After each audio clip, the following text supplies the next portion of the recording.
এশার নামাজ পড়ে কেঁদেছো, বান্দা নামাজের মুসল্লা যখন বসে যাও, আমি আল্লাহকে তোমরা বারবার বলো আল্লাহ আমার গুনাহ মাফ করে দাও, তারপরও আমি তোমাদের গুনাহ মাফ করে নিই। তারপরও তোমরা নিশি রাত্রে মানুষ যখন ঘুমে যায়, তোমার বিবি যখন ঘুম যায়, তোমার ছেলে যখন ঘুম যায়, তুমি নিশি রাত্রে ঠান্ডা পানি দিয়ে ওযু বানিয়ে নামাজের মুসল্লায় বসে তুমি আবার যখন ডাক দাও, রব্বুল আলামিন পৃথিবীর কোনো মানুষ আমার গুনাহ সম্পর্কে জানে না, তুমি আমার গুনাহ সম্পর্কে জানো। আমি এমন গুনাহ করেছি আমার বিবি জানে না, বিবি গুনাহ করেছে আমি জানি না। আল্লাহ তুমি সব কিচ্ছু জানো, হে আমার প্রভু তুমি আমাকে মাফ করে দাও। আমার আল্লাহ বলে তারপরও যদি তোমাদেরকে আমি মাফ না করি, তারপরও বান্দা তোমরা আমার রহমতের দরজা থেকে ফিরে যাইও না।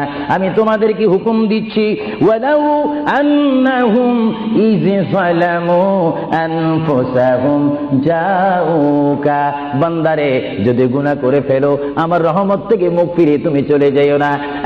বান্দা আকাশ পরিমাণ যদি গুনাহ করো, পাতাল পরিমাণ যদি গুনাহ করো, সাগরের পানি পরিমাণ যদি গুনাহ করো, পাহাড় তুলনায় যদি তুমি গুনাহ করো, আমার দরবার থেকে তুমি নিরাশ হইও না। বান্দা আমি তোমাকে একটি রাস্তা পাঠাই দিচ্ছি, একটি পথ তোমাকে আমি দেখাই দিচ্ছি। সেই পথটি কোন পথ তোমরা জানো? ওয়ালাউ আন্নাহুম ইয যালামু আনফুসাহুম জাউকা, বান্দারে যখন তোমরা বরবাদ হয়ে যাবে তখন তোমাদেরকে একটা পথ আমি তোমাদেরকে দেখাই দিলাম, সেই পথটির নাম হচ্ছে আমার রাসূলের মদিনা। জুড়ে বলেন সুবহানাল্লাহ।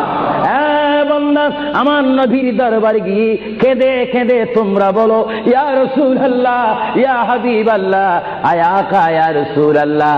আল্লাহ কোরআনে বলেছে ওয়ালাউ আন্নাহুম ইয যালামু আনফুসাহুম জাউকা ফাস্তাগফিরুল্লাহ ওয়াস্তাগফার লাহুমুর রাসূল।